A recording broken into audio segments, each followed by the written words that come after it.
Hey everybody! So we are just continuing on in the Body Kindness book and kind of talking about what happens like when you label behaviors like good or bad or like I'm just kind of talking about like your reasoning behind what you do and like moral judgments, things like that.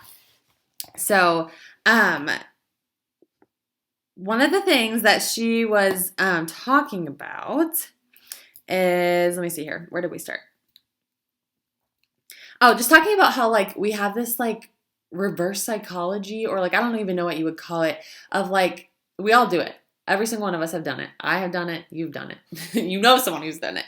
Of like, oh, I worked out, so I deserve this cake. Or like, oh, I didn't earn this cake, so I deserve to go without it. Like I deserve to punish myself. And like talking about, she said, labeling behaviors as good or bad can lead to obsessive self-monitoring and shaming.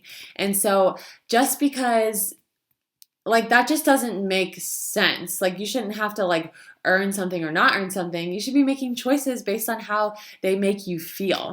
And so she said, the power of choice is a freedom our minds don't give up easily. Counterintuitively, the more we try to control ourselves in rigid ways, the less self-control we have in the long run. And so that's what we're really looking at here is like, we want to make this like lasting. I know for myself, I got to a point where I was like, I can't keep going back and forth so rigid or so lackadaisical. It's if you're going to be healthy in the long run and make it a lifestyle, you've got to not be so rigid with yourself 24/7 because then it becomes obsessive and then you start shaming yourself and then you're just like punishing yourself. And that is not a way to live. Like this diet and exercise or healthy eating and exercise should be bringing you more freedom and more joy to your life. It should be adding, not taking away. She said, don't look for a reward every time you do something virtuous and punish yourself when you don't. The best choices you can make don't need any more reward than the satisfaction you feel after making them. And that is like, that's a mindset in itself because I would do that all the time. I would be like, oh my gosh, okay, I worked out today. I stayed under my calorie count. I deserve this thing. Well, no, like the fact that you actually worked out during that day and the satisfaction of actually doing that, that should be enough. That should be enough to be like, that's awesome. I don't need to like reward myself with food. She says, reflect on how your efforts are contributing to your goals. Share your excitement with others. You might inspire them, or at least you'll get the reward of shared joy. Give yourself a mini meaningful reward if that motivates you to keep going. Choose something that strengthens your commitment to yourself and helps you feel good in the moment. For example, a new workout top or exercise headband, a new kitchen gadget, or a massage. Something one of my upline coaches said that she heard from someone else was like, we need to stop rewarding ourselves with food because we're not dogs. And I was kind of like, oh my gosh, that's like so true.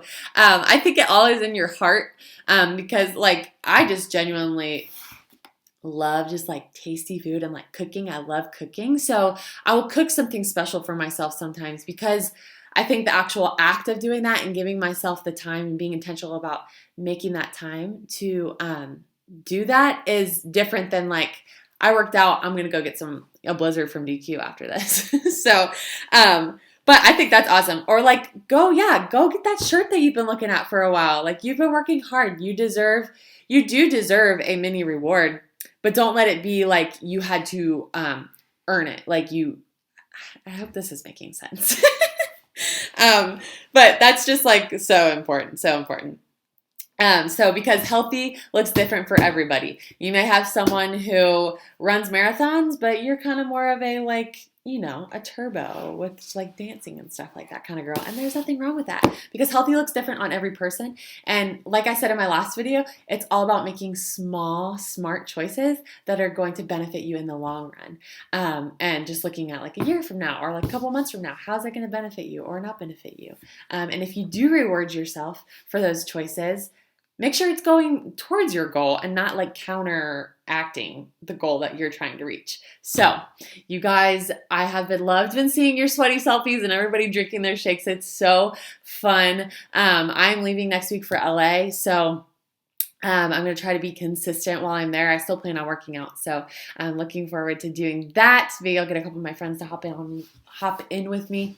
But you guys keep it going, keep it up, keep encouraging each other on here, and I am so proud of you.